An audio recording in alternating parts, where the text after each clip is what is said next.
Good morning बच्चों, क्या हाल चाल है। आई होप कि खूब अच्छे से पढ़ाई चल रही होगी। तो हम लोग अभी मोशन इन स्ट्रेट लाइन पढ़ रहे थे, तो उसमें हम लोग अगला टॉपिक पढ़ने जा रहे हैं, चाल। अभी हम लोगों ने लास्ट लेक्चर में पढ़ लिया था दूरी किसे कहते हैं, विस्थापन किसे कहते हैं, और उस पर एक आध दो छोटे छोटे अच्छे अच्छे न्यूमेरिकल हमने ट्राई कर लिए थे। तो आज हम लोग पढ़ने जा रहे हैं चाल। तो चाल क्या होता है बेटा, इंग्लिश में कहते हैं स्पीड। आप बहुत अच्छे से परिचित होंगे कि भाई गाड़ी की स्पीड कम करो, गाड़ी की स्पीड बढ़ा दो। तो स्पीड क्या होता है, तो कुल मिला के क्या होता है, एकांक समय में तय की गई दूरी को चाल कहते हैं। अब जो आप दूरी तय कर रहे हैं, लेकिन वो कितने समय में कर रहे हैं। जब दूरी के साथ समय अंतराल का भी बाउंडेशन आ जाए तो उसी को क्या कहते हैं, चाल। जैसे एक तो आप टहल रहे हैं, आराम आराम से ऐसे जा रहे हैं, तो इसमें समय ज्यादा लग रहा है तो आपकी चाल कम है, समझ रहे हैं ना। लेकिन अगर हमने कह दिया कि खूब तेज दौड़ रहे हैं, तो कैसे पता चलेगा कि तेज दौड़ रहे हैं। जो समय है वो आपने कम लिया है तो आपकी चाल ज्यादा है। तो इसका मतलब है कि आप देखिएगा आज के बाद कभी भी जब इसका डेफिनेशन आए किसी भी चीज का, तो बटे टी का मतलब आप कहिएगा दर। तो देखिएगा कैसे बोलेंगे, दूरी एस से प्रदर्शित कर लीजिए या डी से प्रदर्शित कर लीजिए, एक ही बात है। दूरी में परिवर्तन की दर को चाल कहते हैं। फिर से, दूरी में परिवर्तन की दर को चाल कहते हैं। जब भी आप बात करेंगे तो बटे में टी का मतलब दर।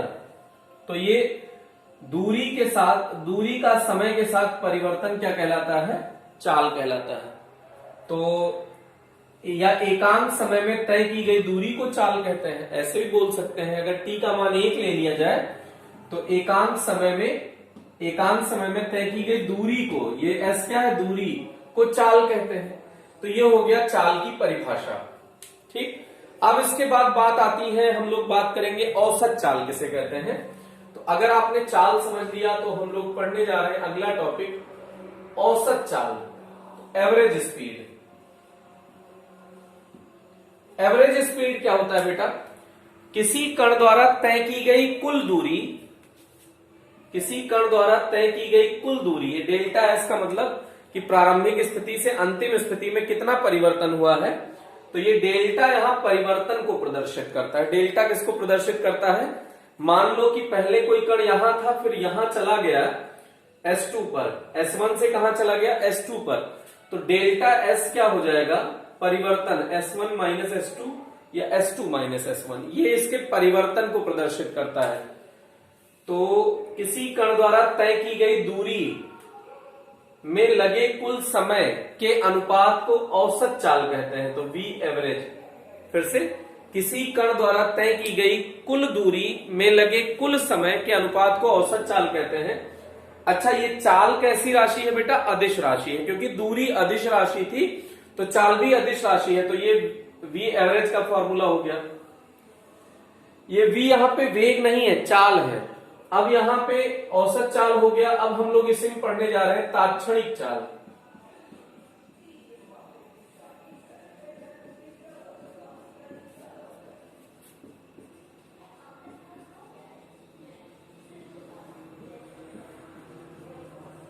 Instantaneous speed.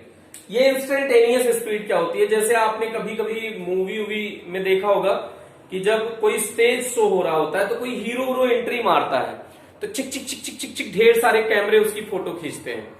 या कोई घोड़ा ऐसे दौड़ता हुआ जा रहा है तो ऐसे 10-20 लोगों को बिठा दिया जाए और खटखट खटखट खटखट खटखट सब लोग कैमरे से फोटो खींचे। तो मान लीजिए कि घोड़ा ऐसे मुस्कुराता हुआ स्मार्ट सा ऐसे फोटो तो खिंचाएगा नहीं, वो दौड़ रहा है। तो कभी आपने यहां फोटो खींचा होगा तो यहां, फिर यहां, फिर यहां, मतलब आप उसकी विभिन्न स्थितियों का फोटो देखेंगे। तो किसी एक क्षण का फोटो देखेंगे, वो उस क्षण पे, अब जैसे घोड़ा मान लो ऐसे उछलता हुआ आपने देखा, तो क्या परमानेंट इसी तरह से घोड़ा रहता है, वो तो एक क्षण की फोटो है उसकी। तो इसी को कहते हैं तात्क्षणिक, जब किसी क्षण पर बात की जाए, समझे। जैसे आप मार्केट में बाइक से गए तो आपके घर में कोई आया, शिकायत कर दिया कि अरे आपका बेटा तो बहुत तेज बाइक चलाता है, बिगड़ा हुआ है। और कहीं पापा आपके मार्केट में घूम रहे थे, तो आप मंडी में थे, तो वहां पे भीड़ थी, तो आप एकदम धीरे धीरे बाइक निकाल रहे थे। तो आपके पापा क्या कहेंगे उनसे, अरे कैसी बात करते हैं जी, हमने खुद ही देखा है बच्चे को। उन्होंने, अंकल जो आए आपकी शिकायत करने, वो सही कह रहे थे। आप जब हाईवे खाली था तो आप उड़ा रहे थे एकदम बाइक, लेकिन उन्होंने जब शिकायत की तो आपके पापा उसे इग्नोर कर दिए, क्योंकि उन्होंने आपको बाई चांस मार्केट में देखा था, तो देखा कि आप बहुत धीरे धीरे चला रहे हैं। तो अब बताइए कौन गलत है, पापा गलत है या अंकल गलत है? तो आंसर है, कुछ लोग कहेंगे अंकल गलत है, तो आंसर है कि दोनों लोग सही हैं। उस क्षण पर आपकी स्पीड ज्यादा थी और जब आपके पापा ने देखा था तो उस क्षण आपकी स्पीड कम थी। तो तात्क्षणिक स्पीड का मतलब होता है जब किसी क्षण पर अध्ययन किया जाए उसको कहते हैं तात्क्षणिक। तो तात्क्षणिक स्पीड का मतलब जब किसी कण की गति का अध्ययन या कण की चाल का अध्ययन किसी क्षण पर किया जाता है तो इस प्रकार की चाल को तात्क्षणिक चाल कहते हैं। फिर से, जब किसी कण की चाल का अध्ययन किसी क्षण पर किया जाता है तो इस प्रकार की चाल को तात्क्षणिक चाल कहते हैं। तात्क्षणिक चाल में समय जो होता है वो शून्य की ओर अग्रसर है। इसको क्या पढ़ेंगे बेटा? Delta t tending to zero, delta T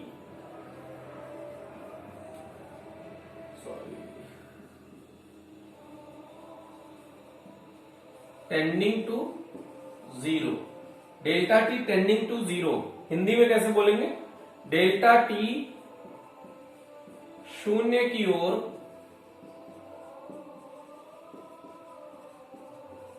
अग्रसर है। ये हो गया डेल्टा टी शून्य की ओर अग्रसर है।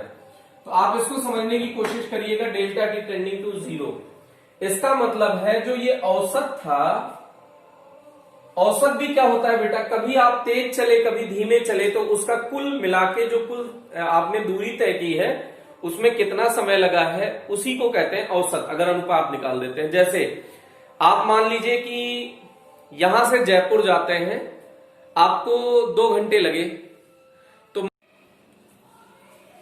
तो अगर जयपुर आपको जाने में 2 घंटे लगते हैं और जयपुर 100 किलोमीटर है तो आपने 50 की स्पीड से बाइक चलाई है। इसका मतलब आपने 50 किलोमीटर की दूरी हर घंटे में तय की है। लेकिन क्या सोचो, जैसे मान लो बैरियर बंद था तो आपने बाइक लेके आप खड़े हो गए, तो आप तो उस टाइम चल ही नहीं रहे थे। फिर जहां पे आपने एकदम खाली रोड देखा, उड़ा दिया 100 की स्पीड से, लेकिन आपका रिजल्ट जो आ रहा है वो तो 50 का आ रहा है। कहीं ट्रैफिक हुआ होगा तो बाइक बहुत धीरे धीरे निकली होगी। तो अब उन सभी को, जहां पे आप धीरे चले तेज चले, वो सब मिला के उसका औसत लिया गया, तो आपका औसत आया 50 किलोमीटर पर आवर। ऐसे ही करके आप जो नंबर बोलते हैं, जैसे मैं पूछूं आपकी 10th में कितनी परसेंट है, तो आप बोले मान लो 90%, तो 90 का मतलब हर सब्जेक्ट में 90 मार्क्स थोड़ी है। किसी सब्जेक्ट में आप 90 से ज्यादा भी पाए होंगे तो किसी सब्जेक्ट में 90 से आपके मार्क्स कम भी होंगे। तो इसका मतलब है कि जो आप 90 बोल रहे हैं वो आप औसत नंबर बोल रहे हैं। ओके, तो यहां पे ये औसत हो गया। तो delta t tending to zero, तो जो बी एवरेज है बेटा उसको हम लोग ऐसे लिख सकते हैं, लिमिट माने ऐसे इसको घटाते शून्य की ओर ले जाए समय को। तो limit delta t tending to zero delta s over delta t. तो ये जो अंतराल है ये घटता बहुत कम हो जाएगा जब समय घटता बहुत कम हो जाएगा।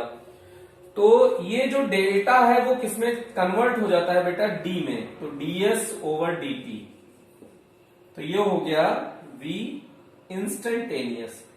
जब लिमिट ले लेंगे तो ये बी तात्क्षणिक हो जाएगा, इंस्टेंटेनियस।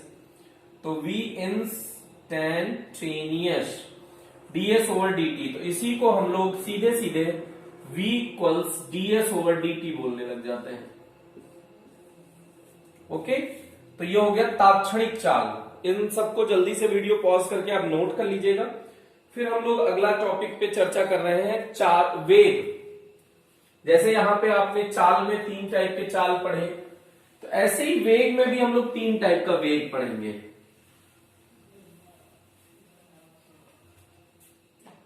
जैसे हम बात करें तो पहले तो सीधे वेग की परिभाषा, वेलोसिटी। तो सबसे इंपॉर्टेंट बात ये जानिए कि वेग सदिश राशि है। वेग कैसी राशि है बेटा? सदिश राशि है। तो अब विस्थापन में परिवर्तन की दर को वेग कहते हैं। बटे में टी है तो इसका मतलब दर। तो एस क्या है अभी? विस्थापन। तो कैसे पता चलेगा? अभी तुमने चाल के लिए भी यही लिखा था, तो दोनों में अंतर कैसे क्रिएट करें कि ये चाल वाला एस बटे टी है कि वेग वाला एस बटे टी है? तो जनरली इसके ऊपर एरो बना देते हैं। तो विस्थापन के ऊपर अगर एस के ऊपर तीर बना दिया तो ये विस्थापन है, और नहीं बना है तो ये दूरी है। वेग के मतलब अगर v के ऊपर तीर बना दिया तो ये वेग है, और नहीं बना है तो ये चाल है। तो अब ये डिफरेंस हो गया। तो क्योंकि ये वेग सदिश राशि है, विस्थापन सदिश राशि है, तो विस्थापन में परिवर्तन की दर को वेग कहते हैं। ठीक, अगर इसके मात्रक की बात करें तो मीटर पर सेकंड, इसका मात्रक भी क्या होगा? मीटर पर सेकंड। विमा आपने पढ़ी लिया है LT-1, तो दोनों की विमा LT-1 होगी, तो मात्रक और विमा में कोई फर्क नहीं पड़ेगा। तो ये हो गया वेग। फिर बात आती है कि औसत वेग।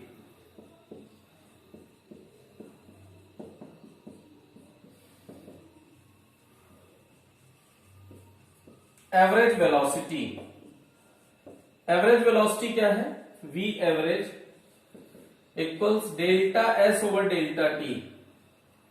विस्थापन में परिवर्तन किसी कण द्वारा तय किए गए कुल विस्थापन में लगे कुल समय के अनुपात को औसत वेग कहते हैं। फिर से, किसी कण द्वारा तय किए गए कुल विस्थापन में लगे कुल समय के अनुपात को औसत वेग कहते हैं। बटे का मतलब अनुपात।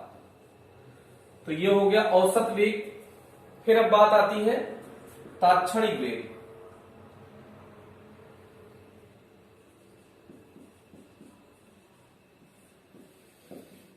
Instantaneous velocity. तो ये क्या होगा बेटा? जब किसी कण के वेग का अध्ययन किसी क्षण पर किया जाता है, एकदम डिट्टो सिमिलर जैसे सारे डेफिनेशंस हैं। जब किसी कण के वेग का अध्ययन किसी क्षण पर किया जाता है तो इस प्रकार के वेग को तात्क्षणिक वेग कहते हैं। फिर से, जब किसी कण के वेग का अध्ययन किसी क्षण पर किया जाता है तो इस प्रकार के वेग को तात्क्षणिक वेग कहते हैं। इसमें भी डेल्टा टी टेंडिंग टू 0 होता है। डेल्टा टी शून्य की ओर अग्रसर है, मतलब v इंस्टेंटेनियस जो होगा वो लिमिट हो जाएगा delta t tending to 0 delta s over delta t. आप चाहें तो ऐसे लिख सकते हैं। अब इंस्टेंटेनियस लेंगे तो वो दिशा को प्रदर्शित करेगा। जब आप एवरेज लेते हैं तो एवरेज में चेंज हो सकती है दिशा, लेकिन इंस्टेंटेनियस में दिशा फिक्स है। तो इसको v इंस्टेंटेनियस इक्वल्स, जब लिमिट हटाएंगे तो ये जो delta s over delta T है, ये delta s over delta T क्या बन जाता है? ds over dt। तो v इंस्टेंटेनियस ना लिख के हम इसको v लिख देते हैं, तो v equals ds over dt। अब ये कैसे पता चलेगा? तो इसके ऊपर एरो बना दीजिए। ओके, तो ये तात्क्षणिक वेग हो गया। अब हम लोग औसत चाल से संबंधित कुछ महत्वपूर्ण सूत्र पढ़ते हैं। इसको जल्दी से वीडियो पॉज कर लीजिए, नोट कर लीजिए, फिर हम लोग आगे का डिस्कशन बढ़ाते हैं। ये जो अब डिस्कशन करने जा रहे हैं इससे रिलेटेड जो न्यूमेरिकल है उसमें काम आता है ये फॉर्मूला। इसको जल्दी से देख लीजिए क्या कह रहे हैं हम। तो अगर ये कोई स्थिति फर्स्ट की बात अगर करें, हेडिंग डाल लीजिए औसत चाल से संबंधित कुछ महत्वपूर्ण सूत्र। तो इसमें स्थिति फर्स्ट क्या है? अगर दो बिंदु हैं ए और बी और इनके बीच की टोटल दूरी दी हुई है, तो दूरी को हम 2s मान रहे हैं। इसका फायदा कैलकुलेशन में होगा। तो टोटल दूरी दी हुई है बेटा, लेकिन प्रत्येक बार आपको समय अंतराल दिया है कि इसकी कुछ आधी दूरी को तय करने में t1 समय लगता है, शेष आधी दूरी में t2 समय लगता है। मतलब ऐसे कह सकते हैं कि जैसे यहां से जयपुर 100 किलोमीटर ऐसे मान लीजिए, तो अब जयपुर यहां से जो आधी दूरी तय करने का है, जैसे मान लीजिए आप ऐसे कहें दौसा, तो दौसा तक आप पहुंचते हैं तो आपसे कहा कि आप 60 की स्पीड से जाएं। फिर अगले जो दौसा से आप जयपुर पहुंचे तो वहां 40 की स्पीड से जाएं। तो इसका मतलब है कि आपको 2 बार स्पीड से नहीं, मतलब आपको मान लो कि 1.25 घंटे 1 घंटे लग जाते हैं दौसा तक पहुंचने में, फिर दौसा से जयपुर पहुंचने में आधे घंटे लगते हैं। तो समय गिवन है बेटे t1 और t2, और टोटल दूरी आपको पता है।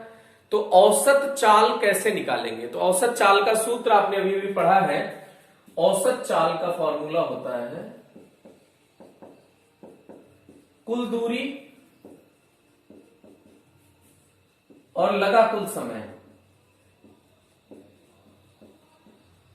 कुल दूरी कितना तय किया है 2s, लगा कुल समय कितना है t1 प्लस t2। तो ये फॉर्मूला हो गया v एवरेज का पहला फॉर्मूला। ऐसे ही ये स्थिति सेकंड दे सकता है।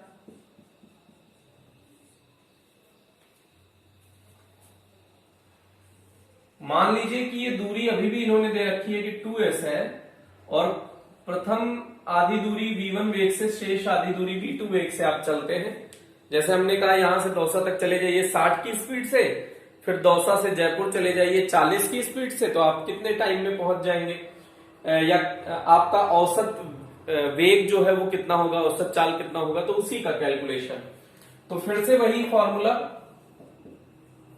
औसत चाल बराबर तय की गई कुल दूरी, तय की गई कुल दूरी में लगा कुल समय,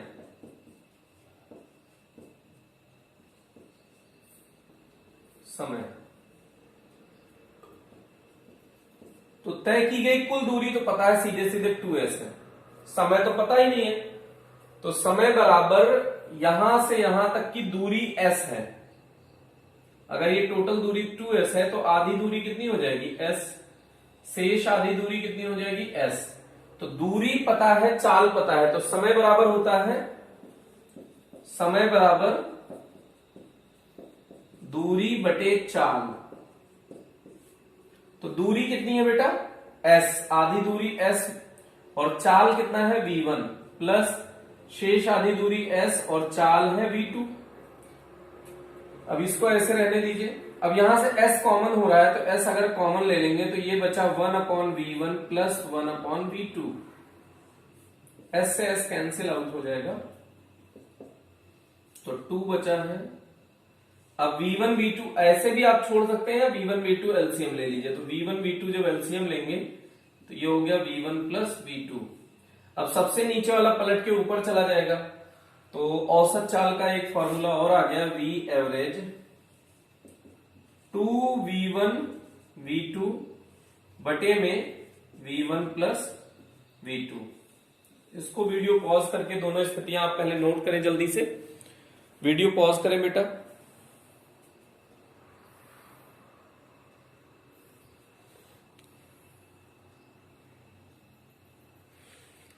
ओके, तो अगर शायद आपको ये दिख ही रहा होगा, तो अब इसकी एक स्थिति का लास्ट और डिस्कशन करना है हमको कि जब ये दूरी ना दी हो, ये फर्स्ट वाली स्थिति मिटा रहे हैं बेटा, तो स्थिति थर्ड इसका अध्ययन करने जा रहे हैं। इस टाइप के फॉर्मूले पे न्यूमेरिकल बहुत पूछा जाता है तो इसलिए इसको अच्छे से फॉर्मूला बना रहे हैं। शुरू का आधा v1 वेग से, शेष आधा v2 वेग से, और इसमें समय है t1, समय है t2, आधे समय में t1। तो फिर से वही औसत चाल बराबर तय की गई कुल दूरी में लगा कुल समय। अब की बार समय पता है, ठीक है, तो समय तो सीधा सीधा t1 प्लस t2 है, कुल दूरी नहीं पता है। तो चाल बराबर होता है दूरी बटे समय। तो दूरी नहीं पता है लेकिन चाल और समय के रूप में इसको लिख सकते हैं। तो दूरी बराबर चाल गुणा समय, तो चाल इंटू समय के फॉर्म में इसको लिख सकते हैं। तो चाल कितना है v1, समय कितना है t1 प्लस शेष भाग के लिए v2 t2। तो एक नया फॉर्मूला आ गया v एवरेज का, v1 t1 plus v2 t2 बटे t1 प्लस t2। यदि जो समय है t1 और t2 ये बराबर हो जाए तो हम इसको कुछ t मान लेते हैं। तो रख दीजिए बेटा, v एवरेज बराबर क्या हो जाएगा, v1t plus v2t upon t plus T. तो ऊपर से t कॉमन हो रहा है, नहीं कुछ लोग काट देंगे ऊपर नीचे से। तो यहां देखिए v1 plus v2 upon 2t, t से t कैंसिल आउट हो जाएगा, तो ये आएगा v1 प्लस v2 अपॉन 2। तो अगर समय बराबर होता तो ये दोनों का एवरेज ले लेते v1 प्लस v2 बाई 2। तो इस तरह से इससे रिलेटेड कुछ फॉर्मूले पढ़ चुके हैं हमें। अब अगले टर्न पे हम लोग एक्सेलरेशन का डिस्कशन करेंगे। बहुत इंटरेस्टिंग टॉपिक है, तो प्लीज वीडियो को मिस ना करें, कंटिन्यू करें और लगातार वीडियो को देखते रहें। और जितना ही अच्छे से आप इधर पढ़ाई कर लेंगे वो आपके लिए बहुत बेनिफिशियल होगा। तो आज के लिए इतना ही रखते हैं। Thank you. तब तक के लिए खूब अच्छे से पढ़ते रहिए, हंसते रहिए, मुस्कुराते रहिए और आगे बढ़ते रहिए।